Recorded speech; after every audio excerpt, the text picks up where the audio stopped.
Hey, it's Corey, your DM. Welcome to Vibe Proficiency, a D&D podcast about death, quality 2006 references, and the backstories we forged along the way, I guess. You know what I'm going to say. Thanks again for coming back for another one of these. You know, we love to have you at the table, pull up a chair, and like a bowl of your favorite salty snacks or something. I'm partial to gluten-free Cheez-Its myself. Not sponsored, just hungry. So yeah, I hope you dig the episode. It's a good one. If you think about it, hey, would love if you share the show with a friend or two. I obviously mentioned it before, but we don't pay to advertise the show or anything. And in fact, we don't make any money off of it either. It's low-key a money pit to like produce and host and stuff. I just really enjoy making it and like getting to preserve this story with my buds, you know? But it's so rad that so many of you have enjoyed it along the way, and I really appreciate that. You're the best. Honestly, that's it. Yeah, enjoy the episode. Mwah, bye. We always start right as I start laughing. Yeah. Okay, I'm a professional. Hello, I am Becca. I am playing Mira. She's a tiefling, druid / cleric of Kelimvor. And this week's fun fact for you is we talked about her least favorite food, which is mushrooms. On the flip side, she loves to forage for other things in the Diurnal Forest or wherever she's at. And whenever she wild shapes, it changes her preference for what her favorite food is. So if she was a bear, she suddenly starts craving blackberries. If she's a squirrel, she looks for hazelnuts.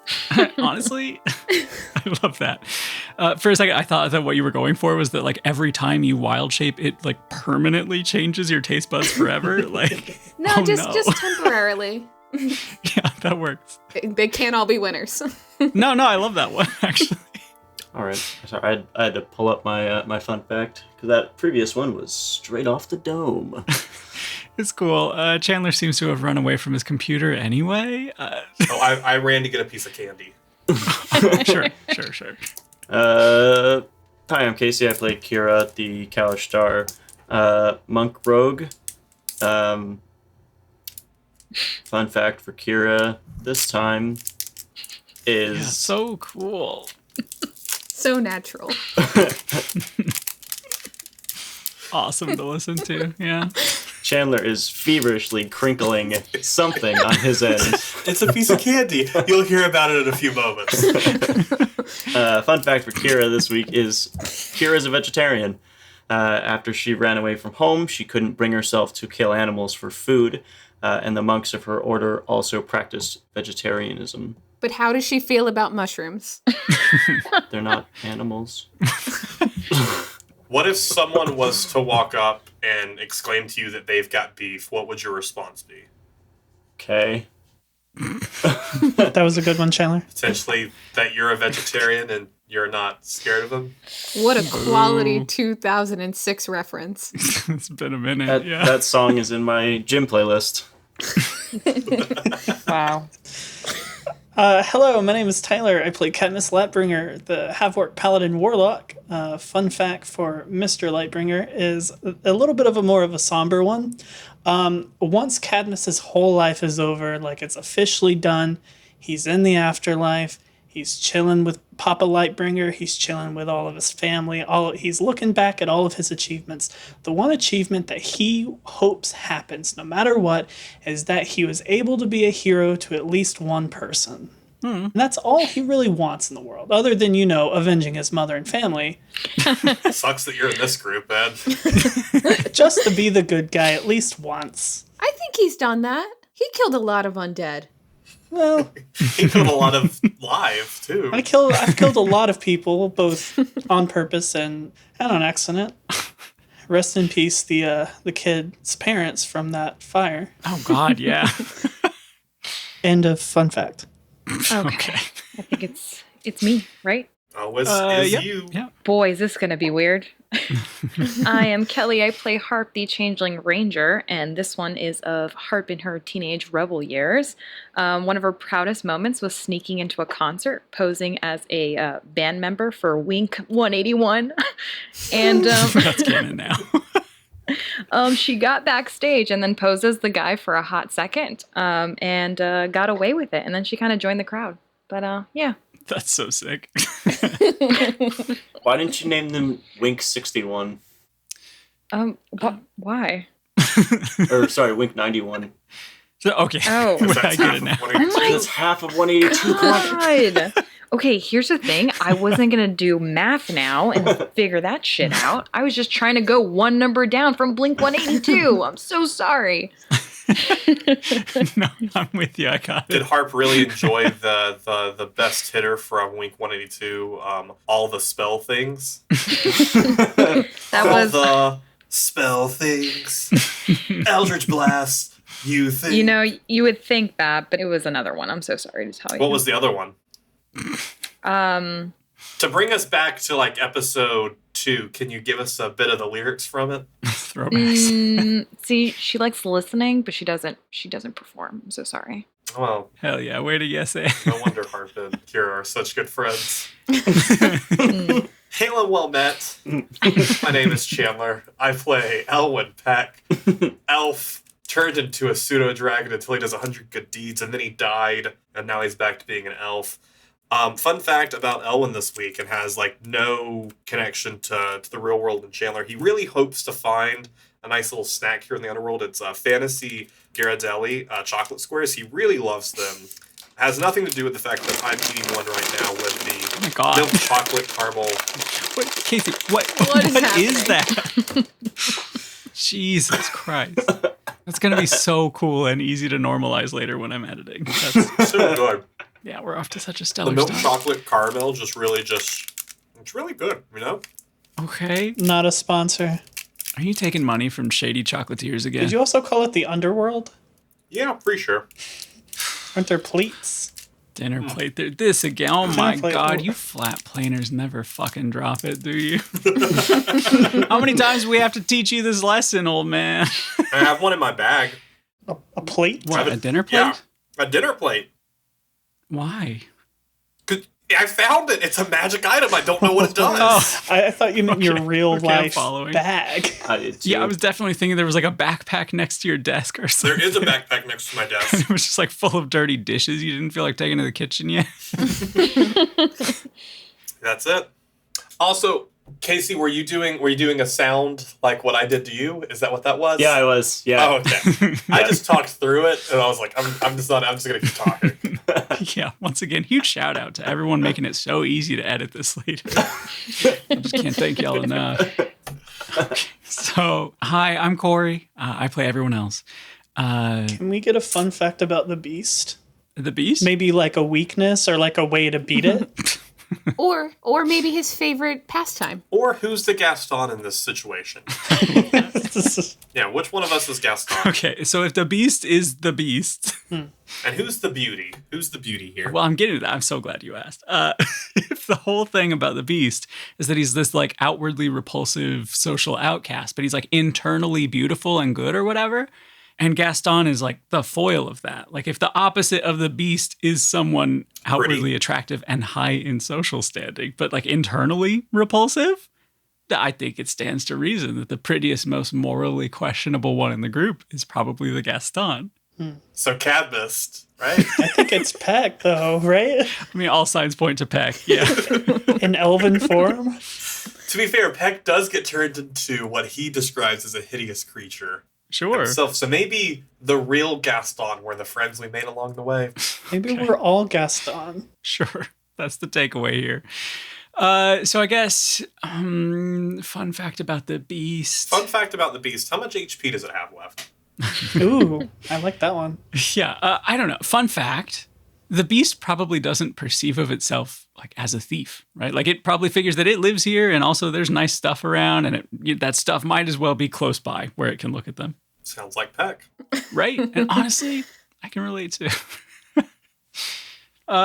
So last time on Vibe Proficiency, that was, I don't know, 3 years ago, a week and a half ago, same difference. Back in 2006. 2006, yeah. You all encountered the Beast, and things, as they often do when this party is involved, started to break bad really quickly.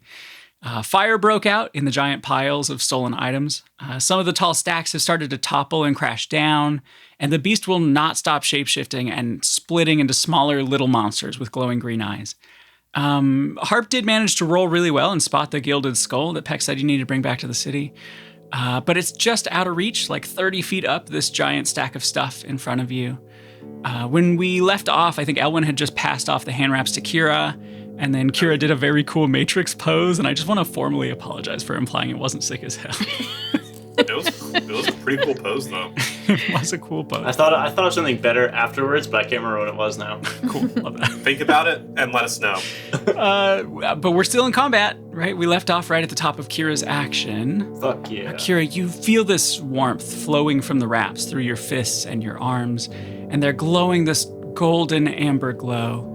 I sent you some magic item info earlier. You still have that handy? Yeah, I added it to my character sheet too. Sick. Yeah, that's perfect. Thanks. So Kira, you're up. What do you do? Well, I guess I'm just gonna beat the shit out of it. Although we're obviously not getting anywhere with it. Like damage-wise, like in case the shape-shifting and the Hydra stuff made it unclear, you are dealing damage to it. It's not like invulnerable to y'all's attacks or anything. It's just very resilient. Right. Remind me, what are we looking at? I know there's it. We chopped off a part of it, and that part is now sentient? Yeah, just a refresher. It got shot in the eye, and the eye like morphed off its face, like bringing a chunk of the head with it. Like picture like liquid metal Terminator. Also, there's a bunch of cows. Yeah. I can't believe that didn't make it into my recap notes here. Yeah, there's 5 left. Nope, 4 left. I lied. Four cows left. I didn't do a great job of describing them last week. They are male cows. They have horns, otherwise the Gore-Tech doesn't make sense. Oh, I thought you were going to specify that they had dicks. No, but I don't want anyone to assume that a dairy cow was goring this monster. Yeah, I guess It's just milk going everywhere. Yikes. It's milk all the way down. there's some Kung Pao enter the fish shit. Kira, save us. What are you doing? Then yeah, since Kira just got the hand wrap, she's not gonna turn and run. She's gonna test them out. So Hell yeah. I also did make the handout visible to everyone else a minute ago, so if you want to see what's up with them mechanically, feel free. Why didn't I just keep these? I mean, the thing is that like anybody can put them on, but they only like work for the thorn. But they would look good. They do look sick. Yeah. Could sell them. I could sell them. How much would have they been worth? At least 5 gold. At least. Hey, Kira, can I have those back? absolutely not. I absolutely thank you. What? I stopped listening after you said absolutely. You know what's pretty fun about the world we've built here is that we've kind of set up that like pretty much everything that comes to the fugue plane does so by being on or like with somebody when they die. But the body and that item like obviously don't disappear from the material plane or anything unless they're say like burned in a forest fire. So, I mean, in theory, So there are 2. potentially. We figured out how to do items. I guess what I'm saying is that they may now be exactly half as valuable. No, we figured out how to do items. Infinite rare candies. Yes! So there's another bag of holding for when we get back to the material plane. And all the items inside of it are also... Oh, man, we've broken this all wide open. Maybe it survived the fire, who knows? Casey, did you want to play D&D? My bad. Yeah. Kira's gonna run up and she's just gonna punch it. The big one? The big one, yeah. Okay. I'm gonna make an unarmed strike. Sure, yeah. Which part of it are you attacking? Is there a glowy bit that looks like it's a weak point? Yeah, it does have a glowing green eye still. Ooh. Yes. The eyes. They glowing? I'm just gonna punch it square in the face.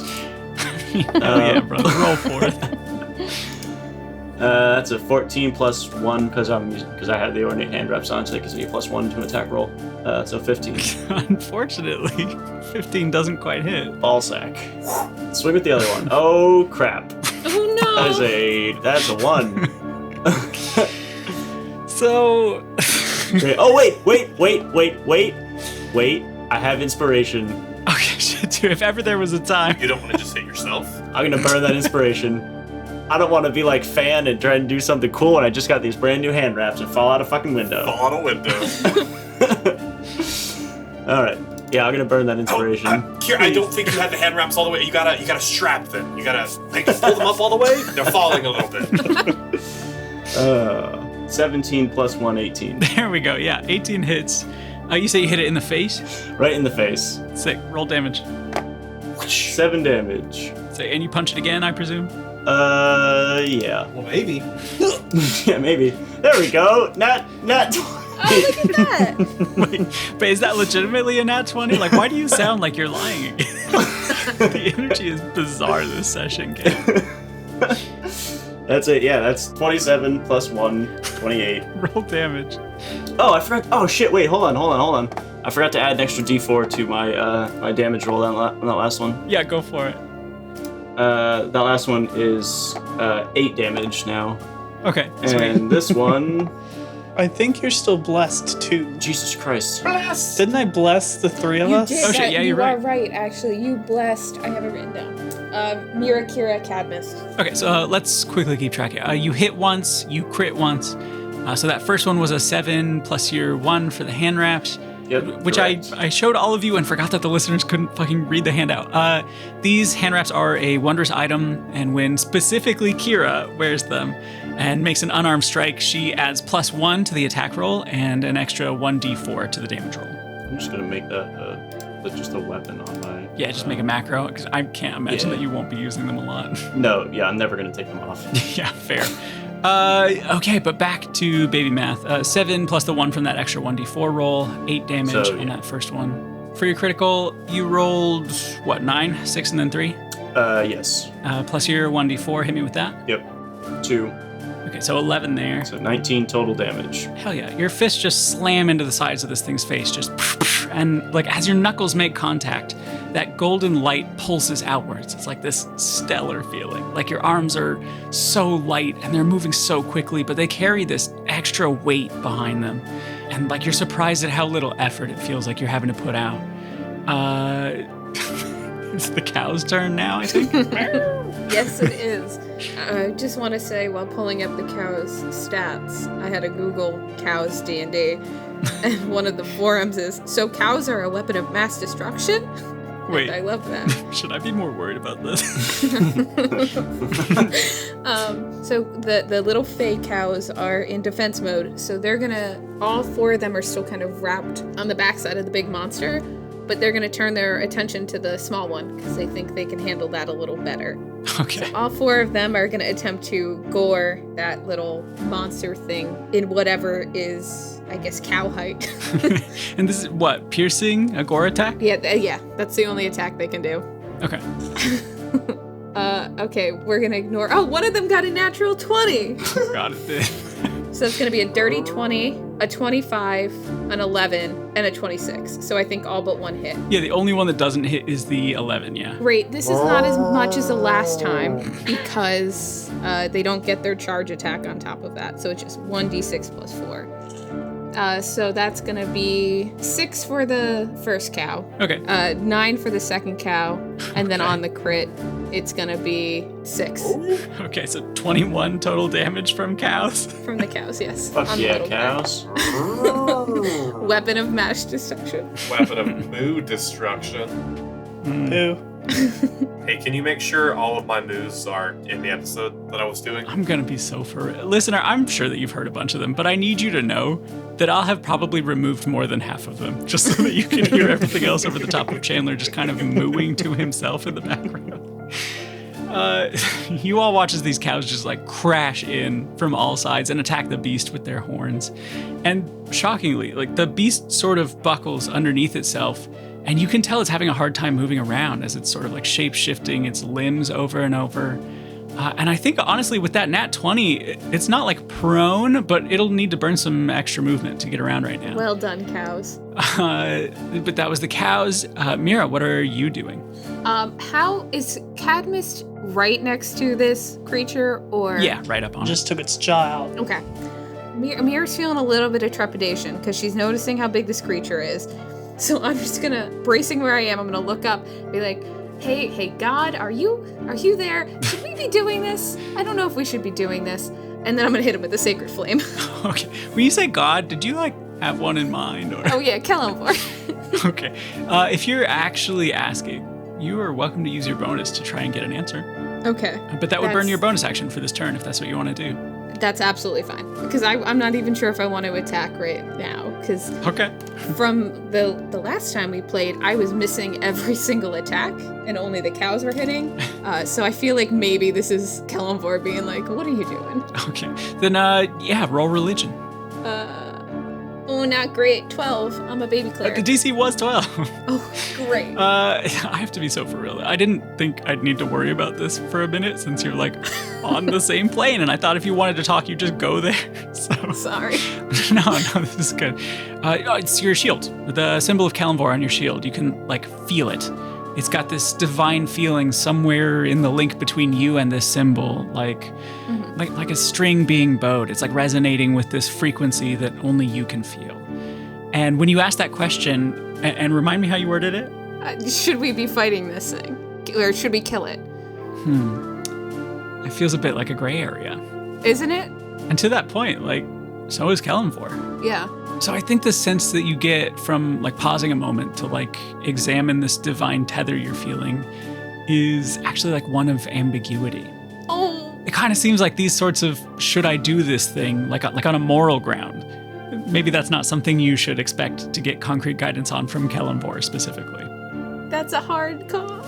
But you do feel this fleeting moment of almost warning, like caution. Almost like you can interpret it as a be careful. Okay. Yeah, I guess I'll Sacred Flame him still. Okay. Is that... Can I get a... Dex? It's a dex save. Yeah, It's okay. not very... Let me roll. Dex save 14. That is an 8. That hits. It was a 14. Yeah, fails the save. Tell me what happens. So I call out to Kelemvor. I have my hand on the shield and then reach the one hand out and just kind of blindly shoot with that Sacred Flame, hoping it gives me answers. For sure. I'm just reaching for straws here. I get it. Roll damage for your Sacred Flame at least. It hits him for 9 radiant damage. Okay, yeah. I'm looking at the spell description. Yeah, this like radiant energy descends onto the beast like a flame, and it like actually recoils for maybe like the first time since. Fuck! Ow. Is that how it feels? No, I hit my hand on my water bottle. I knocked it over. Hold on. These radiant flames rush towards the beast's face, and it like flinches. It like pulls back, like it didn't love that. Morality is hard. Funny how that works. Elwyn, you just passed off the wraps to Kira, so you're not like right up on the beast, but you're close enough that you can feel sort of the warmth from that radiant flame from Mira. What do you do? Harp, did you say you found the skull? Do I know that Harp has found the skull? I know Harp doesn't have it yet, but am I aware of this? I think it was just a check. Okay, so I'm just gonna back away from the thing a little bit because I had gotten close for my last hit, so I back off a little bit, and I am going to do something that no one expects. Eldritch Blast. Yep. So the first one is that is an 18 plus 7 to hit, so that's a 25 to hit. Oh yeah, that is. And the second one is a 10 plus 7 to hit. That's a 17 to hit. Yep, both hit. Roll some damage. So that's going to go ahead and be 8 plus 3 plus 8. 19 points of damage. Dang, okay. Where are you aiming? Just like right into the neck. Okay, the neck is like mostly severed right now, but the wound itself is closed up. It just hasn't like shape-shifted itself back together. This is force damage, right? Yes. Yeah, so you slam you blast your Eldritch into his neck. Gross. Yeah, I do. The force from these two blasts is just enough to knock the head back and yank it from the body. Like it's clean, man. And it collapses to the ground, just like... I killed it! Yes! Yeah, it's just like fully motionless for a moment. And then the head on the ground starts to like undulate and twitch. And it's starting to change shape, just like limbs starting to sprout like before. It's not fully mobile yet, but you can tell it's working on that. That doesn't look good at all. Do you do anything else on your turn? No, I have a bonus action, but I don't have any bonuses that I want to do. Okay. Then yeah, for its turn, it's like the body is like thrashing around and like clawing at the spot where its head used to be, and it's shifting and fusing the wound, and the head on the ground is sprouting new limbs. It's like trying to like prop itself up. And now there are several different enemies to contend with here. Perfect. All sort of shifting and convulsing and changing in front of you. Looks like a great time. Yeah, definitely.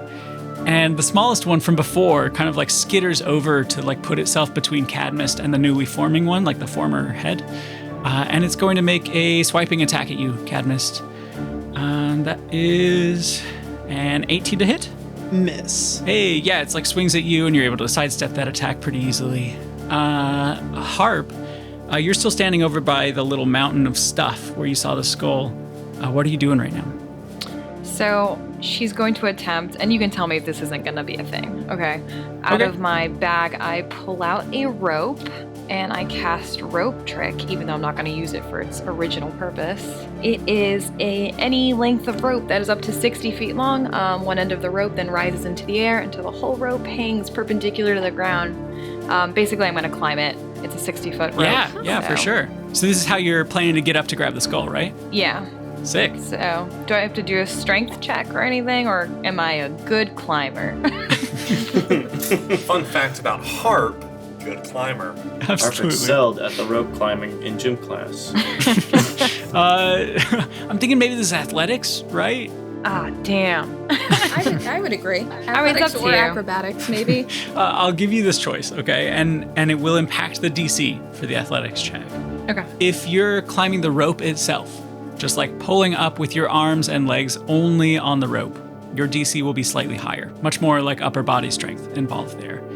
On the flip side, if you position the top of your rope close enough to the big hill of stuff that you can like just use your arms on the rope for stability and you like plant your feet on the stack of stuff itself and you sort of do an assisted walk / reverse rappel situation or something, we can say that the athletics check will be much lower. However, the likelihood that you'll put your foot somewhere that unbalances the sort of pillar here goes up.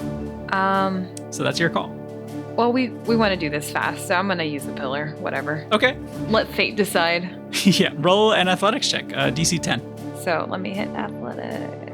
I got a 14 in athletics. Hell yeah. Easy. You cast rope trick and you toss your length of rope into the air, and this doorway in the air just springs into existence, and it's like the end of the rope just like hits a different pocket of gravity once it passes through this tiny extra dimensional space. And the rope is suspended high in the air over the mountain of junk. And you start climbing, just hand over hand as quickly as you can, like pushing yourself with your feet on the pile as you go. And like stuff is getting kicked loose left and right. Like every time you plant your foot and push off, things are unsettled. And some of them even fall all the way down to the ground. But you do make it all the way up to the like 30 feet or so to the skull. What do? I'm not going to Indiana Jones and be cautious. I'm just going to grab it. Fair enough. Then make a dex save. A giant boulder appears. All right. Dex Boulder. save. Oh. 25. Yeah, the DC for that was only going to be 15. You absolutely nailed this. Yeah, you're able to like reach across and just quickly pluck this glittering skull out of the pile, like Jenga style. Everyone besides Harp, what is your passive perception? 13. 10. 14. 16 for Mira. Okay, You very passive. very passive. Yeah. Everyone but Cadmus, which I guess actually kind of makes sense with how close he is to the beast right now. You all see Harp doing some rope climbing hijinks nearby. Does some light catch the skull and it kind of like blinds us for a second, kind of comes across our eyes? Because this is all happening like mostly concurrently, here's what happens, right? Mira's sacred flame engulfs the beast for a moment. And that's like exactly when Harp makes it up to pull the skull from where it's wedged in this giant stack of stuff. And yeah, you all catch this bright glint reflecting off the skull, except for Cadmus, I guess. He doesn't see it. I'm focused. Yeah, he's too busy beasting it. But everyone else. Harp is like 30, 35 feet in the air, clinging to this rope coming out of a hole in space-time. She's just miraculously holding the skull you came for. The skull! Yeah, it's like a super cinematic moment. Harp, that's your action. Do you have anything else? No, that's it, unless I slide down without burning my hands. Bonus action, she destroys the skull. That'd be really sad. If you want to get down quickly, We can kind of count that as movement. It's easier to go down than up, probably. I won't make you roll for that if that's really what you want to do. Yeah, let me get down. Yeah, cool. You get back down a ways and then you like drop the rest of the way when it's safe. Yeah. Cadmus, having not seen any of this, there's a handful of beast bits of various shapes and sizes like squaring up in front of you now. What do you do? Logistics question. Are the smaller ones considered the same creature as the large one? Yes and no. Like yes, but mechanically kind of no. Why? What's up? The reason I'm asking is because I have the vow of entity on the big one. That gives me advantage. Oh yeah, for the So if purposes it's- of that, sure. Like they're separate entities with different HPs and ACs now that they're different shapes and sizes, but they're still the same beast in general. Yeah. Okay. So the thing just came up and scuffed up my shin guard, so I'm gonna look down at it and be like, "Oh, hey there," and then I'm gonna attack it. Okay. Attack. Attack. Another quality 2006 emo band. 17. Yeah, 17 hits. Solid 6 slashing damage. Okay, great. Is it still alive? Yeah, certainly upset, but still kicking. Attack it again. 22. Yes, that hits. 5 more slashing damage. Yeah, you slash it straight down the middle, and you brace for it to split into 2 smaller enemies again, and just nothing happens. So when that happens, I'm gonna lean over my shoulders and be like, "Everyone, we gotta chop it up into little pieces, and I don't come back." What are you guys looking at? Cadmus, is that your turn? Yeah, that's my turn. Sweet. Kira, you see this happen, and you hear Cadmus shout that. What do you do? I'm gonna attack the other little one, Alex. Did you see that video making the rounds? It's like, there's a daily cash prize of $1,000 and fuck. Yeah. Just walks off the frame. It's probably going to date the recording by several months, but it's so good. It's your turn, Kira. Yeah, I'm just gonna attack the small one with unarmed strike again. Cool. That's a 22 to hit. Damn. 23 plus the 1. Yeah, 23 hits. Because this is not a visual medium, no one can see it, but I do appreciate your labeling. For the listeners, just a quick note here that Casey has labeled the damage types "fuck you up" and "oh dang that hurt." Yeah, that's 8 fuck you up damage plus a 2 oh dang that hurt. Wonderful, thank you. Do you do anything else on your turn? Then she's gonna do it again. Sure. 15 to hit. That one probably doesn't hit. Oh, you get a +4 to hit, or a +4. Yeah, with your I bless. do. All right, that is an 18 then. Yeah, 18 hits. That's another 8 fuck you up plus a 1 oh dang that hurt. Another 9 damage. No, another 9 damage. You pummel what used to be the head of this thing. And each time you hit it, this like radiant energy bursts out from your knuckles, and it's like physically recoiling at that light. And this is like mostly mouth because it used to be just the creature's head. So it's like loud. It's like screeching and howling in your face. And that brings us to 4 cows' turn again. I'm legit getting whiplash trying to picture these big, heroic, cool-looking fight moments and jumping straight to, oh yeah, the cow. You're saying my cows are not cool fights? Honestly, it is. It's just so funny to imagine. Just you wait till I cast that at a higher level. Oh god. And that 8 cows double. Okay. So the cows, their playmate just ran away to attack Cadmus. So rather than going after the little ones, all 4 are going to go after this big guy here. Okay. Let's roll for 4 cows. Oh, that's another natural 20. Okay. So total, that's going to be 9, 26, 19, and 11. So I believe So 2 hit. 2 hit. Great. One of them is a crit.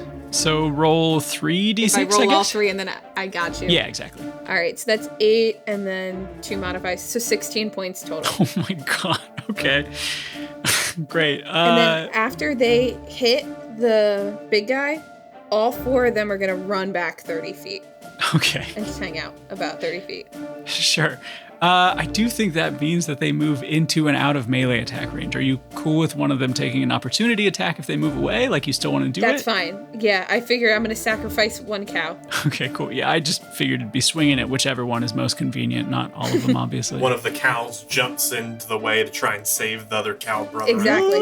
One cow is going to be the hero cow. Yeah. They're actually wearing a cape for some reason, and they have like a mask on. It's really cool. I also just want, just for the visual reminder, Mira is still in her pirate hat controlling these. Yeah, that was not lost on me. The good news is that it actually nat ones on this opportunity attack, so there's no loss of cow there. So the cow catches the hand and forces it back. Yep, it catches it with its steer horn. Yeah, what I'm picturing is like all four of them run up to make their attacks. Two of them hit, and the beast feels itself being slammed into from both sides, right? Because there just aren't any eyes left on this particular body because you chop them all off. So, like, it's just kind of kicking blindly at them, and it swings at one, but what it hits is one of their horns. Like, it stabs itself. So it's going to take some piercing damage, too. And I think that because it's being pierced like that and the body is like trying to shapeshift and stitch itself back up without sight, right? Like it just like closes back up around the horn and it's like stuck to the cow. So it's going to have a hard time moving around now. Okay, so there's one cow stuck. Yeah, I don't think we can call it grappled per se, but they're both maybe like a little restrained is maybe a better word. Oh, no. Cannot move. Good one. Thanks. But yeah, I mean, you've basically traded the movement of that cow for the beast being unable to move. Yeah, there's basically both. Oh, the restrained. monster's restrained? Yeah, both. Oh, But the other cool. three are able to move back away again. And that last cow and the beast are starting to like tangle up even worse. What do you do? I just stare at cow number 5 for one moment in pride. Shout out cow number And 5, then- honestly. Are these creatures blocking what would be our exit? No. No, so, okay. And is anyone in immediate melee with the big guy except for my cows? Yeah, Kira is. Oh, Kira's with, I was trying to get tricky, but I don't want to hurt Kira. So I am going Didn't to... stop you guys in the desert. I don't think I hit you. I think I saved you, if we recall correctly. I think, then, I'll hit the big guy with one more Sacred Flame. That's about where I'm at right now. I don't got much besides cows. Okay. So I'm gonna, again, looking down at my hand, this is new, it feels weird. I'm just gonna throw the flame, and if I can have him make a dex save. Yep, for sure. It's a 4. To be fair, he is grappled by a cow. Yeah, no eyes, no movement. It's not doing well on Dex right now. So that's gonna be 7 whole points of radiant damage. All right. Guys, I don't know if we're damaging it enough. So you hurl this sacred flame at the beast, and it like can't anticipate the throw or move, so it easily makes contact. And like it doesn't have a face, but you can tell by the way that it's just like scrambling at the flames that it's not pleasant. And then I'm gonna take this moment, since he already used his attack there, I'm gonna back myself up about 20 feet as well. Yeah, for sure. You get out of the way. Peck, what are you doing while this is going down? You know, I realized like halfway through this, I think I might have left the oven on back in the house. So I'm currently having like a bit of a, this is tough. Should I? Yeah, like should you leave? I mean, I guess I could like Eldritch Blast. I guess that's what I could do. Oh god. Or I could be like, Heart, that skull that you have, could I have that? Why? Because I could do a thing with it. Is it a real thing or is it a peck thing? It's a real thing. What? You know what? I think we've got time. What is the thing? Yeah, there's time. Take a few turns on it, honestly. Meanwhile, we're having this, and cows are just attacking. There's just like utter chaos unfolding here with the group. Like the beast is splitting into smaller creatures. There's fire. Harp is standing way out in the distance. Skull in one hand, rope in the other, just kind of standing, like, shouting across the battlefield, like, why? I can make a thing that will help us and that will fight and will damage the thing. I've never done it before. I don't know. I've never done it before. I don't know. But I'm pretty sure it would be helpful. Okay, am I allowed to throw it out of turn? Yeah, honestly, I think that's fine. If you want to do that, I won't make you roll for it or anything, yeah? Do you want to throw it? Or do you want me to walk? Do you want to throw it? I mean, you can throw it if you want. Kira, watch out! All right, Harp tosses it over. Sure. I make like I'm gonna miss it, but then I still catch it. I go, I gotcha. Yeah, And that's then I'm fine. gonna hold up the skull, and I am going to do my nice little like casty word stuff. And as I do this, some bones that are scattered around like pop up out of the ground and start to build into a medium humanoid creature. That kind of like a nice burst of wind comes in as if an undead spirit is taking control of this skeleton. And the skull kind of takes its place as the top of it as I cast Summon Undead Spirit, and a skeletal creature now stands in front of us. Yeah, presumably you learned the spell from like a book or through reading it, right? Yeah. And so you sort of think you know what to expect. But Elwyn, as you're casting it, you can feel power from this spirit that you've summoned as the skeleton starts to like take shape and stumble to life. And it feels stronger than you expected it to be. What level did you cast this at? This is 3rd level. Sweet. So the stats scale with that. What does it get at 3rd level? So its AC is 16, and its HP is 42. This is a concentration spell, and it lasts until either it hits 0 HP or 1 hour has passed. Or I break concentration, obviously. What happens to the skull? Does it just fall to the ground? Do what, Tyler? The skull's like a part of it, so like if it dies, the skull just falls to the ground? Not really. It doesn't say that, but I think for like... Yeah, no, that's definitely what I imagined at least. One extra caveat is that you'd expect the spirit brings nothing with it. Like you've only summoned a spirit and given it a vessel, you know? But it's like maybe there's something about this place. You don't really understand it, but it's like this spell in particular is amplified in some way here.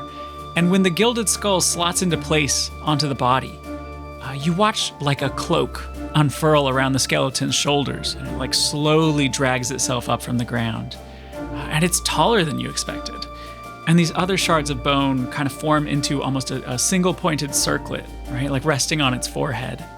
And it's like you can feel this arcane energy pooling around the thing. And Elwyn, the word that comes to your mind here is lich. This spell makes you sort of choose between skeletal, ghostly, or putrid undead that you get to raise. They each have their own sort of abilities, right?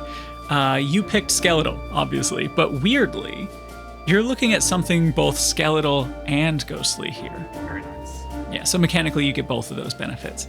Does it go on your turn, or...? Yes. For note, the creature is friendly to you and your companions for the spell's duration. In combat, the creature shares your initiative count, but it takes its turn immediately after yours. It obeys verbal commands that you issue to it. No action required by you to command it. And if I don't issue any commands, it defends itself, but otherwise takes no action. Killer. So tell me what happens. So as it appears, because that's my turn, so that it takes its turn, a kind of skeletal bolt appears in its hand. I'm thinking kind of like a crossbow as it fires it off towards the large creature. Okay. So this is a ranged attack. Yeah.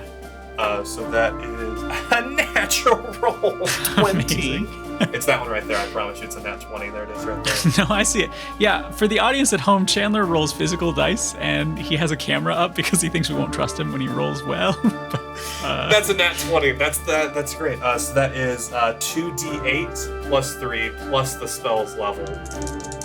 So that was terrible. That was 4 plus 3, so that's 7. So 10, 18, 19, 20. That is 21 plus 3. That is 24 points of necrotic damage. To the big beast? To the big beast. Okay.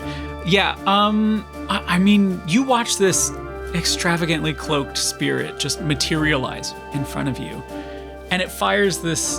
Does it use a weapon? Is this like a bolt of what exactly? It's Grave Bolt. I think it like its arm kind of cyborg like detaches and like turns into a crossbolt that's like on a crossbow, like that's part of its arm, and it fires from that. You summoned Lich, Vash the Stampede. Yeah, you watch this crossbow bolt of bone just dart across the space and slam into the beast. And you can like see and hear it sizzling its skin where it embeds itself. And currently, this beast has no mouth, and yet must scream. And its limbs are flailing and scrambling and clawing at the spot where the bolt hit it. This is definitely the most pain that you've seen it in so far. And on its turn here, it starts writhing and shifting shape as quickly as it can, like clearly trying to regenerate a face And the mouth comes first, just like protruding from like a random spot on its body. It just starts ripping apart into like two separating jaws. But there are no eyes yet, and it's just kind of swinging blindly. And Kira, you are right within range. That is a 9 to hit. Nope. Nope, not gonna do it. Yeah, so it's just like swiping in your general direction based on the memory of you being somewhere over there, and you're like super easily able to, almost as if dancing, with your 2 left feet, just duck under its swings and shift your weight out of the way. Then the medium, smallish beast that used to be its head, that one also needs to do something. It's been working on generating limbs, and it's finally able to do that. And it's pretty low to the ground, so it kind of quickly targets in on one of the cows, and it swings for a 4 to hit. I'm not sure what the AC of these things is. It's not high, but I do believe a 4 misses. Yeah, probably. It's AC 10. Okay, yeah, perfect. It's like working on generating those limbs while it's on its way over to it, and it's still sort of unsteady on them when it tries to attack, and it just kind of completely misses. Harp, now that you've thrown the skull to peck and you're back on the ground, what are you doing? That's a great question. There's like a bunch of pillars, right? Mm-hmm, yeah, just big piles of stuff. Yeah. Okay. I want to shoot one, and I want to see if it'll fall on this You thing. read my mind. Yeah, okay, you're gonna try and shoot one with your bow? Yeah, with the arrow, What do definitely. you think these pillars are made out of? Noodles? No, but they're made out of like just items. They're like not pretty precarious stacks of junk. Yeah, I'm with you on that, Okay. Harp. I feel it. I was picturing a stone pillar. No. You know, they're like unbalanced stalagmites of Right, random right. Detritus. odds and ends. Yeah, exactly. Yeah, I want to see if we can bury this thing. Hell yeah, worth a shot. I got a 25, by the way. Hell yeah, okay. Harp is playing that 3 milk bottle baseball carnival game right now, and she just aims right for the least stable looking spot on one of the towers of It's giant. actually just a Jenga tower. Exactly, yeah. Welcome to I don't know, roll damage just to see how hard you can hit this loose section, I guess. It was an 8. I didn't know if you needed that or not. Oh, so but- yeah, I was thinking like anything 5 or above would like certainly knock some shit loose, so that works. Like in the span of the second it takes you to knock an arrow, you're like quickly scanning the pile for the most load-bearingest part, and you absolutely nail that piece so perfectly, and you knock it loose. And like quickly, the tower of stuff starts to lean and begins to topple. Kira and Cadmus, you see this thing like looming towards you. Oh, shit. And it's clear that it's going to fall, but it's going to take a couple of seconds. So, Cadmus, it's your turn, man. What do you do? So it's falling on the entire area, or is there a way I could sidestep it? Yeah, it's like the whole area where you are. It's got you and Kira and the 2 beasts and the cows, just everything in that zone there, yeah.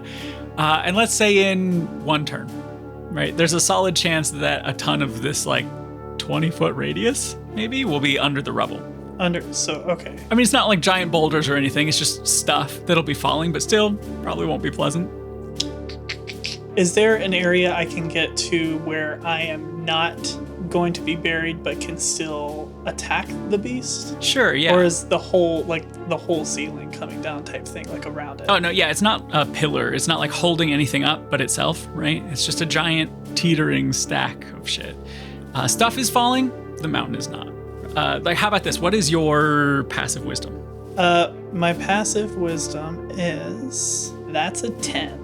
Okay, I don't think Cadmus would be able to tell exactly what the safe radius is. Like, I don't think that he's able to super quickly reason that out before everything maybe falls on him. But, Okay. like, in not knowing that, what do you do? Do you, like, risk it by staying close enough to stay in melee range with the beast? Or, I don't know, do you just, like, get as far as you can just in case? Like, depending on how you play that, you may or may not need to react when stuff starts to, like, rain down on that area. Yeah, let's risk it. Okay, you like stay close. You like hold your ground and you hope that you're not in the direct path or that you can like dodge around and stuff. Yeah, so I'm gonna try to get around and be like, yeah, this should be fine. Attack. Hell yeah. Go for it. 16. Yeah, 16 hits. 9 slashing damage. Okay. And then attack again. 18. Yeah, 18 hits. Boom. 12 slashing damage. Okay. I'm gonna kind of aim for its like torso. Yeah, okay. You clock Harp's arrow and the leaning tower starts to fall apart, right? And you quickly like sidestep your way around the beast, just kind of hoping that you'll be out of the way of any debris falling or anything. And you make these 2 slashes at its side, cutting deep. And just like before, there's no like viscera to speak of, but it's like you're carving whatever this thing is made of, like wire through clay. But Kira, Cadmus sort of like darts past you to make those attacks. But you also see that nearby stack of junk is sort of starting to crumble above you. What do you do? I definitely want to hit it again. Okay. How far off is the debris? Like, before your next turn, it'll be somewhere right about where you are. It's like falling through the air right now. Okay. Like, this whole area is in danger of this, like, junk avalanche crashing into it, but you're not positive exactly how it'll all bounce around and like, where it'll land. Is there anywhere I can be that it's not Yeah, gonna... you figure you could easily move out of range with your speed, just away from this area. Okay. So I'm Actually, gonna... what is your passive wisdom? Freaking no. 14. Okay, yeah. You have a better sense of where all this stuff might fall and how far away you'd probably need to get in order to be clear of it, and you don't think it's like all your movement or anything. Yeah, I'm gonna hit it once and then I'm gonna disengage and dash away. Okay, yeah, make your attack. You'll notice that I've changed the name. Oh, of the attack? It is now Fist of the Celestial Thorn. Oh, Because she's wearing the hand wraps. hell yeah, I dig it. And that's a 19 to hit. Yeah, 19 hits. Whoopsie. Accidentally clicked it twice. Oh, but good, just take the first one. First one, that's 8 plus 2. Sweet, 10? 10 damage. And then she's gonna, disengage and run away. Yeah, you just drive your fist into this thing, and then you use the momentum to sort of dart backwards out of the way of the falling debris. That brings us to the cow's turn. Okay. I'm going to say that they probably don't notice the sort of impending collapse of that giant pile of stuff unless you command them to, like, move. Probably not, but they are. Here's the problem, and I wanted to use the cows to try to save Cadmus. Okay. And I also don't know if Cadmus would consent to getting pushed by a bunch of cows. I'm in a really good spot. Yeah, I mean, Cadmus is pretty sure he's found the right spot to not get crushed by anything with his passive wisdom. I feel like I will be okay. Yeah, okay, so we're gonna do this. So the one cow that's stuck in the morph space of this big eldritch horror, that one is just gonna try to turn its head and try to gore attack it. Okay. Because it's also grappled, would it be disadvantage? I mean, if it's got its horn stuck in there already, why don't we say that you don't have to, like, roll to attack if you want to just have it deal damage by, like, wrenching free. Like, roll damage, and you'll also be released from the grapple. Great. Like, if you just want to roll damage for it, it can also be released from the grapple. Okay. Yeah, so it's gonna, like, rear its head up and try to just knock it with one whole No, it's 5 whole damage. Yeah, sounds good. So yeah, it like rips its horn free, and it does 5 damage. Now what? So those 3 remaining cows are gonna collectively run up and try to push Cadmus, not with their horns, but like with their side. Okay, they're gonna body check him hockey styles. I know, I'm playing so weird. No, it's a good plan, but Cadmus, would you see that as an attack? Would you be trying to avoid that? Like, do you want to be pushed away? So from Cadmus' perspective, I've moved around. I'm in a good spot. I just attacked, and these cows are attacking me. I'm going to be like, what are these cows doing? Stop it. Stop it. I'm trying to kill a thing. How about, actually, what is your passive perception? Let's just do it this way.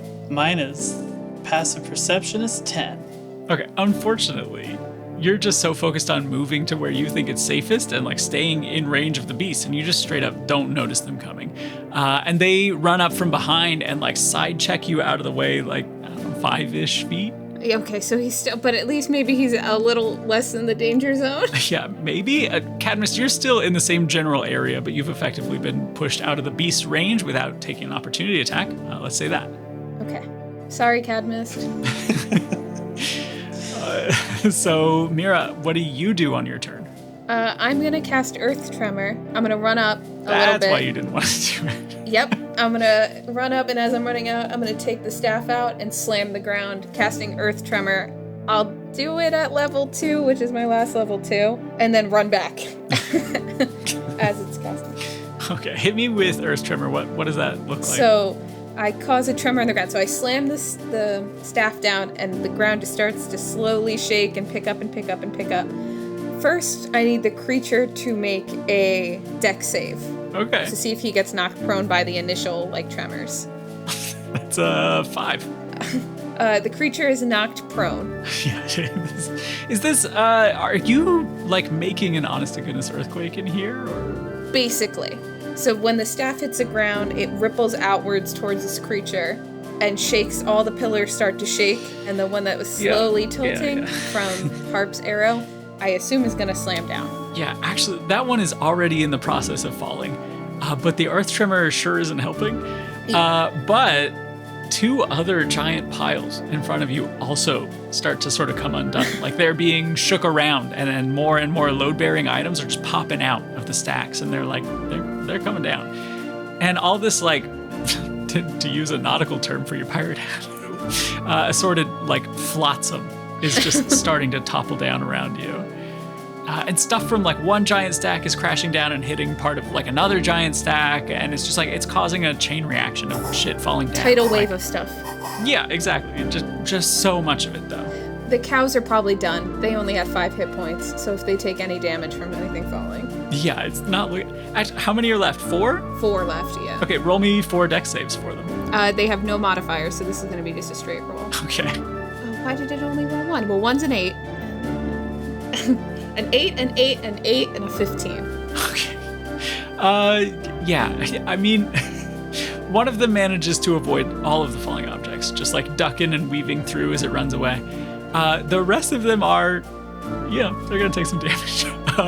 The first pillar is falling like right now from before. Honestly, we'll just do all 3 right now. And for just a moment, you see what once was the beast's head, like scrambling to get away on its creepy little limbs, but it does not save, and it is just like immediately buried by this stuff. And the larger portion of the beast still does not have eyes. It's just like swinging it where it remembers Kira was a moment ago. And it gets just rocked by these falling towers of junk. It's like brutal, the way that it's upright 1 second and just on the fucking ground the next. And both of these beasts are just completely buried in all kinds of just like picture frames and musical instruments and clothing and smith's tools and doorknobs and just fucking dishware and shit. And for the moment, at least, neither of the piles show any sign of movement from underneath them. Can I visually see it, though? But yeah, you can maybe see like parts of the larger beast underneath all the objects. And it doesn't seem to be moving at all.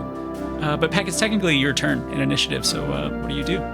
So I kind of look around and everyone goes, so do we want to try and like hit it while it's down, or do we want to make a run for it? What do you all want to do? We got what we came here for, unless you all want the privilege of killing it. No, I'm good to just, we did the job, we can go. Mira, why did you attack me with your cows? I didn't attack you. I just didn't. It was falling. Sorry. No, see, look, I was right there. You know, this seems like a great conversation to have in the car. Okay. Do you guys use this opportunity to take off, or do you like double tap while it's down? What's the plan? Just remember that we took the battery out of that car. Yeah. So if we're making if we a quick run back, we have to plug it up, which could potentially take us 10-ish minutes to plug it back in. So should we try and double tap it now while it's, under something? Or do we want to take the chance that we have 10 minutes to get to the car? And even then, can it catch up to us? We don't know. Because this thing moves pretty quickly. I mean, rules of Zombieland, double tap. As we're saying this, just these huge words just appear behind me that say, rule number 2, double tap. I'm like, great. Okay. I guess we double tap it then. Okay. I mean, I'm happy to give you all like one coordinated round, and then we can see what happens. All right. So I'm gonna lead with some ultra rich blasts. All right. Let's all stab it at the same time. Okay. Sure. We're just all gonna go for it, I guess. Okay. I'll keep rocking with the turn order then. Peck, hit it. All right. So I'm gonna send these 2 eldritch blasts at it. Okay. One of them is natural 17, so that should hit. And the other one's a natural 5 plus 7, 12 to hit. Yeah, one of those hits, yeah. Do I have advantage since it's prone? Question mark? Honestly, I was debating that, but it's like also covered. Like it has so much stuff on it that I think maybe like advantage negates. I don't know. Wait, is it moving? I mean, not the parts of it that you can still see, at least. I mean, you could get up there and investigate if you want. Oh, wait. It's not dissolving. So it's not dead. Because as we've learned, when things die out here, they dissolve. So we know it's not dead because it hasn't dissolved. So yeah, it's alive. So advantage, yay, nay. Honestly, I was going to say no, but I kind of like that you actually remembered a key detail there, so sure.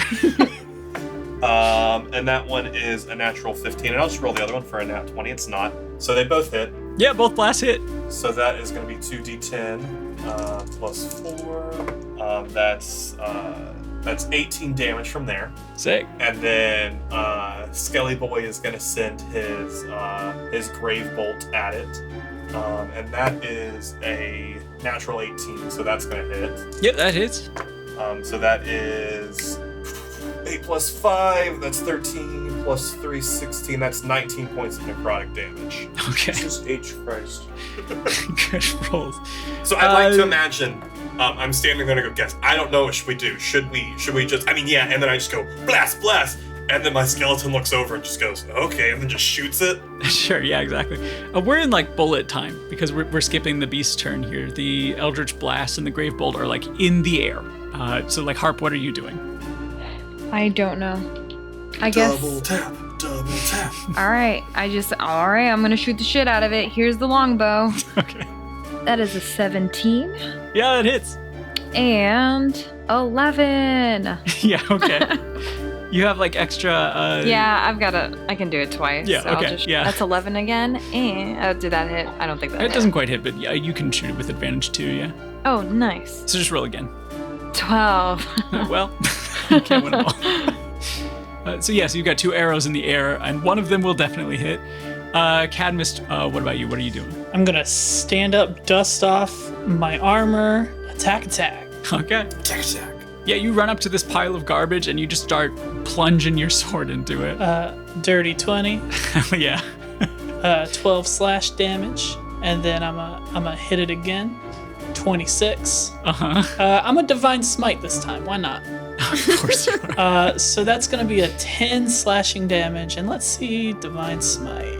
I have to cast it at level 1 though, so it's not like a big thing. Still 2d8 though. 8 radiant damage. Oh my god. Okay, yeah. 30 damage total. It's 22 slashing damage and then 8 radiant damage, if that matters. Great, yeah. You're in slow motion, like mid-stab at this thing. Kira, what's your plan? Well, I'm just gonna keep hitting it with the fist. Yeah, you punch blind into the pile like Cadmus? Oh, yeah. Go for it. That's a 22 to hit. Yeah, it hits. That is 8 damage. Cool. And I'm gonna do it again. And it's 17 to hit. Yeah, you got it. And that's 7 damage. Okay. Yeah. Give me the cow. There's one left, right? Yeah, there's only one left, and That's so the natural 21. it can't really gore it because it's covered in stuff. Yeah, it'd be really difficult anyway. So it's just gonna stand by Cadmus and bow its head like apologetically. Shake my head at the cow. Okay, Mira, what about you then? Still unsure of whether or not I should be killing this thing. I'm gonna rush up and kind of close my eyes a little bit, so I'm barely peeking through, and then I'm gonna softball, pitch style, and as I'm coming down, I'm just gonna throw a thorn whip right at the top of it. Sure, yeah. So just whip my arm around and... Yeah, you give it a half-hearted thorn whip. No, that's a 7, but I have... Yeah, but you have advantage, so try again. So that's a 19 to hit. Okay. This all happens at the same moment. The Eldritch Blast and that Grave Bolt and the arrow and the melee attacks is just like a flurry of attacks against this thing under the rubble. And maybe you like step back after you land your hits, just like waiting to see what happens. And then the pile of objects does start to move, but downward, like the junk is like settling and collapsing. And this fine dust starts to kick out into small little plumes between all the cracks. And it's just like the creatures that you fought in the wastes earlier, like crumbling into nothing. And at the same time, this like dark gray ooze sort of seeps out of the bottom of the pile. So you're saying there is some goo? Yeah, it's like this almost like tar-like liquidy substance. And it's somehow kind of a solid, but it's behaving a lot like a liquid right now. Is it possible to bottle it? Oh no. In theory, how do you do it? Using my mage hand, I will try and bottle up some of this. Sure. How much? I'll do 2 vials. Yeah? One for me to experiment with, and one for me to give to Denora to play around with if he wants it. Okay, sure. Which Denora are we talking about here? Denora the vampire or Denora the not vampire? Denora The Denora, I hate you. Yeah, you use the mage hand, you like scoop up and bottle some of this non-Newtonian ass goo. It's like scoopable and pourable, but like under any amount of compression, it's like holding shape like a solid. You know what I mean? So I have this written down as beast blood? Question mark? The temptation to blow another first level spell to Earth Tremor just so it can do that thing that non-Newtonian fluids do in speakers. Yeah, like jiggles like ferrofluid on the speakers. Yeah. So what are y'all doing now that you've solved my beast puzzle? As he's doing that, I'm going to kind of look down at the goo and go, guess we did it. How about that, Elmec? Oh, yeah, okay. You do hear a voice behind you in response, and it's like, couldn't have said it better myself, buddy. How about that, huh? They were in my shadow. Yeah, just hanging out Peter Pan styles. A way to help us. They do materialize in the air behind you, like when you turn around, Cadmist. And they're like, that was awesome. I mean, those freaky things that attacked you on the way out here would have been enough to send most people back to the city without a second thought, but you actually went in. Never in 1,000 years would I have guessed that you'd choose to tangle with the beast once you saw it, let alone win. I knew you were special, big guy, but wowee, you are singular. Yeah, you can, I guess you can have this place now if you want. He says, I mean, it does seem to be unoccupied, at least for the moment. And they like float over to get a closer look at the ooze under the pile of junk. It's a bit of a fixer-upper, huh? Not really my style. And they sort of vanish and then appear right beside you, Peck. And they clap you on the back and say, and you, masterful work. My money was on you not being able to get them to go along with it. Lucky break, none of them ate it out here, huh? Yeah, just, doing what the boss man ordered. Can you repeat what you just said? Oh, he didn't think we'd be able to kill it. You heard him. No, the other part. Elmec floats towards you, and they're like, oh, it's just that it was such a bad idea. Nobody's ever tried to... I mean, you know how it works outside the walls. What would even be the point? Nothing out here that anybody needs that badly. Even Kellenvor himself left the beast be. Absolutely. Thank you, Elmec. Yes. Oh, so that talk you had with Kellenvor... Yes. What else are you keeping from us, Peck? Be a shorter list to ask what he isn't keeping from us. Yeah, like this could go on for a while. I am allergic to peanuts. Me too. All right, cut to the point. Elmec flits over to the undead lich, that spirit thing that you summoned, Ellen. And they just kind of reach out and palm the skull, and they just effortlessly pluck it from the spirit's body. And as they do, the skeleton crumbles to dust, and the cloak and the circlet that it was wearing just sort of disappear. The thing just stops existing in front of you. And he makes this small show of breathing hot air onto it, polishing the forehead with his elbow, and he kind of holds it up and jingles it in the air. And he says, I mean, you got your prize though, right? That's what matters. Made yourself a little beeline right for it, didn't you? Yes. Please be careful with that. That is it's very delicate. Please be careful with that. The starts of the sacred flame are just at the tip of Mira's fingers. Yeah, for sure. And Elmec shakes their head and hovers towards you, Peck, all right, fine, don't get your fine linens in a bunch. And they hold out the skull for you to take. And he says, anyway, so what's next? Such a strong start. I know you guys have more fun little quests planned, right? Is Kellenvor even gonna let us home? Like you said, Peck? Or That's exactly what I'm thinking. was this just a wild goose chase? This wasn't a wild goose chase. We helped, Kira.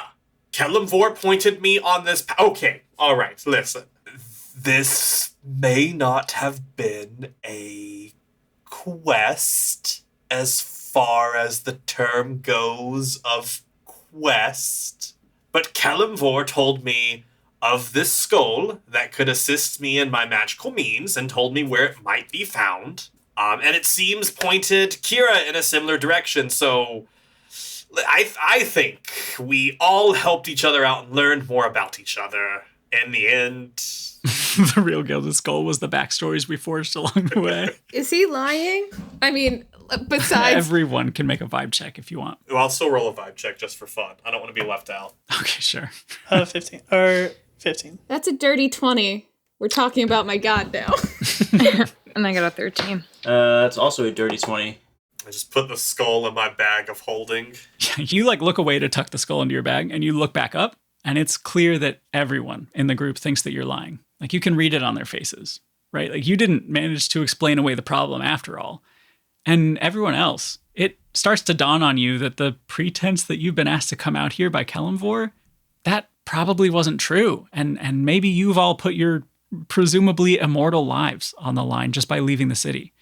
Except for maybe Kira, right? Who kind of chose to come here alone, I was actually. doing it for my own sake, so... Yeah, true. See, exactly, Yeah. Kira. Exactly. Kira understands. We didn't know about Kira's quest when we came out here. But neither did I. So I Yes. think Kelemvor all just pointed us in a direction, and we got something out of it. Kelemvor didn't... No, actually, the deceased head of my order sent me this way. He actually told me not to come here. I chose this. Cadmus Elmec drifts back over to you, and he sort of leans against your shoulder, and he says, "Seriously, big guy, I'm so impressed. The company you keep is so fascinating. And I cannot believe that you killed that thing. It's ancient, you know? I mean, it's older than Kelemvor. I don't even know what it is, really. Was, I guess. Probably not important, but what a crazy move." See, and look, on that point, Kelemvor may not have told us to come kill this. And yes, I may have lied to you all and told you that. But from the words from Elmec's mouth, this is an ancient thing. If we can come back and show Kelemvor that we came together and killed this thing, it will help prove that we can deal with Anseal and we can be sent back to the material plane. You risked our lives by not telling us. It was better you didn't know. Are you telling me that you would have come out here and done this, even knowing that it wasn't what Kelemvor wanted? I don't know. I don't know what to say. Peck, we've been through a lot as a group. Yes. I've seen a lot here. My father told us not to come here. I didn't question you. I came here to help you. I came here because I thought the group was going to be better off by us coming here. You could have just told me the truth, and I would have come regardless. I have nothing at stake here. Yes, but I don't see what this changes. Just because I didn't tell you, well, it's fine. We did it. Look, we killed it. What it changes is we're going back to a place where we're risking our lives again. If we can't trust each other, if we can't be honest with each other, how are we going to defeat Anseal? Magic, of course. I don't know. I don't know how we're going to defeat Anseal. Elmec is looking kind of bored off to the side, kind of focused on his shadowy hand, almost like they're picking at their fingernails. And he says, "I mean, sure, but the Asimur is probably just the tip of the iceberg of your worries, right?" Who else? What do you mean by that? "Oh, nothing. I'm just saying, if one person could figure out how to do what he does, it doesn't seem like too much of a leap that others could too. Especially with the right teacher. And without you all there to put a stop to it, who knows, right?" I mean, Oh, Peck. so to the car. Do you guys want to Just hand me the car keys. It's going to take me a minute to plug everything back in, so if you guys want to take a minute, I reach into my bag and I pull out the stone. go plug in the car. Well, we have to go. Yeah, we have to follow all these notes. This is the whole thing. It's gonna be an awkward 10 minutes while we're waiting for the old car to charge up. Maybe, yeah. Do you two go do that? Yes. Yeah, I walk and I go. I start walking back towards the car. If you guys want to look around for anything, feel free to. Katniss and I are gonna go plug this back in. Finger guns as I walk backwards. Everything's gonna be all right, guys. I guess what do the rest of you do if those two are splitting off? Do you go with and you keep talking, or do you resign yourself to passive aggression and silence? Or? That one, the passive aggressive. Are you gonna look for anything? Yeah, I want to hang back behind everyone. Try and find a ship in a bottle that we can, when we get back to the material plane, we can try and enlarge it. I don't know how that would work, but I want to anyways. I am going to look for books, specifically ones on tinkering. Sure, yeah, there are definitely books just everywhere, stacks on stacks of them, and some of them are not on fire, probably. I bet you could find, let's say 2 of them pretty easily. Great. Yeah, I'd like 2 books on tinkering and then just one interesting looking fiction one. Yeah, you can do that, I'm sure. Okay. The fiction one is fuck. This is hard. It's It's the graphic novel adaptation of Fantasy Twilight. but only the second book, so you missed the beginning. Man, I'm like, could it be funnier? Like, probably. I mean, right? yes. The answer to that is yes, we could be. Yeah, no, actually, I don't think so. Right? I think Fantasy Twilight might be peak comedy. Actually, yeah, what are the rest of you doing? I want to have a conversation with Peck as we're clicking it all up. Yeah, no, I definitely figured we'll cut to both of you and resolve the looming tension there in a second. Whenever that needs to happen. Okay. If you want everyone else to roll and look for stuff. I don't know. Y'all looking for anything here in the meantime, or? I wasn't planning to look for something. I was planning to like throw gravel at Peck as he tries to put it together, but I just feel like it's something Harp would feel good about. She doesn't feel like arguing, so she's just grabbing whatever she sees and just kind of throwing it in his direction lightly. Do I notice this? Yeah, like the whole walk back to the vehicle. From a distance, you're just like lobbing small objects and pebbles and stuff at Peck. And yeah, you do notice it because she's a decent aim and some of them are hitting you. So I stop and I go, Harp, by the way, I didn't get to but in the heat of battle, and I reach into my bag of holding and I pull out these this nice clothing, these fine silks. And I go, I found this when I was looking for some of the magical items. I figured you might like these for some of your various changes and disguises. Nice try, Peck. Here's the thing. We're all dead, so I can get whatever I want. Thanks, but no thanks. And then I just throw another thing at his face. Okay, I'll put these back in my bag then. They're really soft. Are you sure you don't want them? You know, they might be really soft, but we're really dead. Like, yeah, and I'm helping that not super happen. dead. I'm helping that not happen. I didn't kill you. I didn't make you super dead. We've been super dead. I wasn't the cause of you being super dead. Oh boy, this is going to be a long ride home, isn't it? Listen, I'm trying to help us get out of here. Can you just keep walking? I love Harp so much right now. Kira, what about you? Are you looking around? Are you walking back? I'm gonna look around. I'm not looking for anything in particular. I just want to look through the crap and just see what stuff this thing has accumulated over the non-traditional years. Yeah, I mean, almost anything you can imagine is lying around here somewhere in this gigantic hollowed out mountain space, you know, like all the way from mundane stuff like silverware, socks and shit, you know, like all the way up to, I don't know, contraptions that might kind of remind you of Bridges' shop, like half broken mechanical things and whatever. Have I been in Bridges' shop? Oh, you know what? No, I don't you think I've haven't. been in Bridges' Yeah, shop. I mean, they remind you of the vehicle a bit at least, but like small, obviously. Mostly busted too, like especially because so much of it has like fallen from its stack. But you're not like looking for anything in particular, just browsing. No, yeah, just enjoying. Because also keep in mind, she can see now. Yeah, for sure. So all this stuff is, you know, it's all like she could see with CAD. Yeah, but it wasn't like, you know, seeing. Yeah, see in finger quotes. Yeah, and this is a lot like you remember your vision being when you were younger, before everything that happened at the monastery. But obviously there's a lot less color here. Yeah. But I mean, it sounds like it's a pretty interesting development to her nonetheless. Yeah. Mira, after you find some books, you what? You head back, you hang around? I'm gonna keep distance behind Peck and Cadmist, and then about like 40 feet back from where they're doing the car, I'm just gonna have the cow lay down, the one remaining cow, and I'm just gonna kind of rest on the cow and put the pirate hat on its horn, because that lives for another 40 minutes or so, I guess. It sounds really nice, honestly. So, Peck, Cadmus, I imagine you guys are in pretty close quarters right now, starting to put the vehicle back together, maybe like get the orb out of the box, rehook it up. What's going on? So we get there, I take the stone box out, stone shape it to open it, and I have my unseen servant who stayed at the car hold the pages, and I go, all right, what do you want to start with here, Cadmus? You ready for the orb? Yes. I think this goes first. Yes.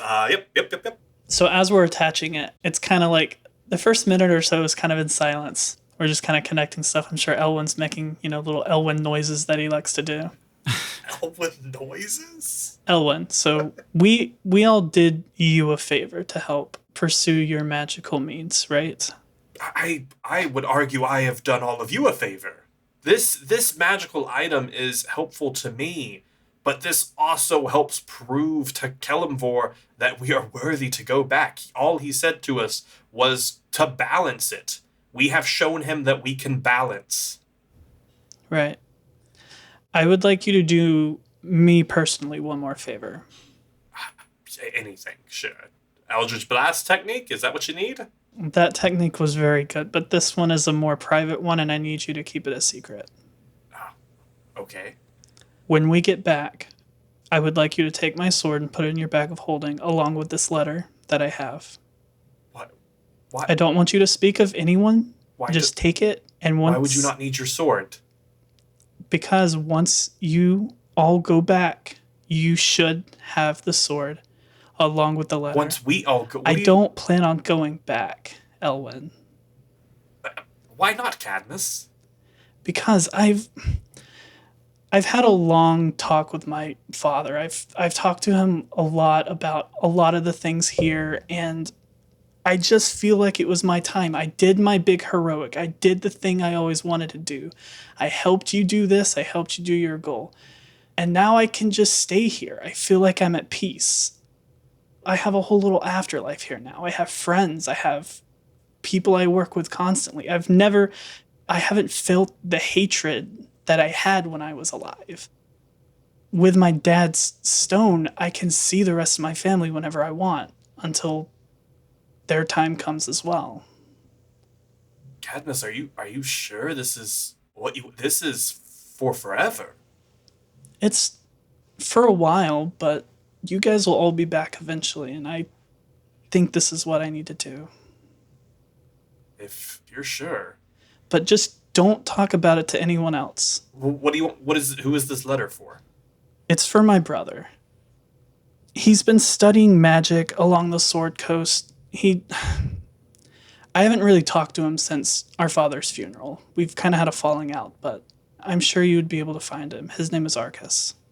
I just need you to give him the sword, tell him what happened, and give him the letter. And that's all I need you to do.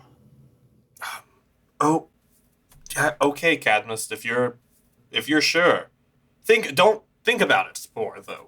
I've been thinking about it for a while, but ultimately that's what I... No, wait, stop, Cadmus, stop. No, stop, that wire doesn't go there. Go here, and I put the wire where it goes. Oh, sorry. But I mean, if that's truly what you want, Cadmus, then who am I to stand in your way? We've grown a lot together as a group. I believe that you guys will be able to take down Enseal. And I wish the best of luck to you. Could you do me a favor, then? Sure, what do you want? One last time. Ow. Since you aren't going... Ow, that one really hurt. Since you're not going back with us, and it doesn't matter if Harp hates you, could you ask her, to stop throwing things at me? That's really hurts. I feel like it's a coping mechanism, and I feel like you deserve it just a little bit. Fine, can you stand on this side then so she'll hit you? And there we go. Looks like it's hooked up. And I drop the stone box that I had back to the ground and make it melt back into the ground under us. Yeah, it's like these arcano-electric startup noises come out of the vehicle and starts coming to life after you close the panel. And the rest of you from your various vantage points, you can sort of see them wrapping things up. And, the little lights and indicators start to illuminate. Do you all start to make your way back to the vehicle, or? Yeah, I just grab a couple more items to go, just to throw at Peck throughout the ride. Okay. Mira, you take your hat off the cow and you leave it there to disappear, or you leave the hat behind too, or? Yeah, no, I took the hat back from the cow, and as I go to the car, I pat it on its little nose and say, "Thanks for your help, bud," and I send him back to the Feywild. Yeah, sounds good. You all climb back into the vehicle, and Cadmus, when you get back to the controls, everything's looking like it's working just fine. And you steer the group back in a big U-turn facing the way that you came. And Elmec floats over to sit on the dashboard there. And you all start zipping off at high speeds back towards the city. And the ground, as we've been driving, does the ground, is it dusty, or is the ground for the most part just kind of there? Yeah, it's just kind of there. It's just like flat stone mostly. So while we're going back, I want to get out my cartographer tools and every so often just fire off a mold earth cantrip onto the ground to make like an arrow pointing to the cave. Oh. And just as we're going back, kind of sketch out a rough map leading us back towards the town. I should have done this on the way out there. That probably would have helped. But so that way when we get back, I could give the map and be like, hey, if you guys want to go find your stuff that's missing, this is where it is. Sure, you create a trail to the cave in the far mountain ring across the waste and a little map to go with it. I dig that. And finally, once you're all sort of situated and on your way back to the city, Elmec sort of stretches and like floats to the middle of the group and he says, all right, well, now that little excursion is over, not that I'm not having just a blast sitting here silently with you all, we need to talk about the Thieves Guild. There's some stuff going on over at the web that I think you'll find very interesting.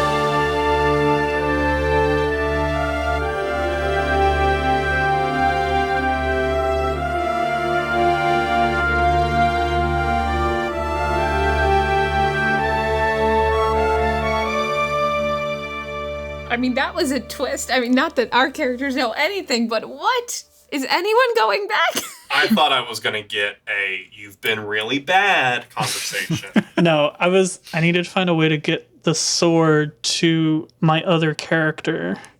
Oh. His brother? Huh. Yeah. So I've been talking to Corey about making a wizard. So those fun facts that I had about my family was just some flavor to kind of develop my other character. Yeah, and honestly, genius. It's going to be interesting when we hear each other's conversations. Because, like, Mira basically hedged all her bets on, I want to keep everyone together and safe, and now everyone's going a different way. What? No, it's only Cadmus. Well, but there's some moral dilemma. But I'm sitting there, and I'm listening, and suddenly your fun fact makes so much more sense. And here I am, being a doofus in the beginning, being like, oh, you already did your heroic deed. Listen, I'm just out here helping all of you get back home. Yeah, frame that as a good deed however you like, I guess. Oh, absolutely I am. That's been the plan the whole time, is to frame it as a good deed.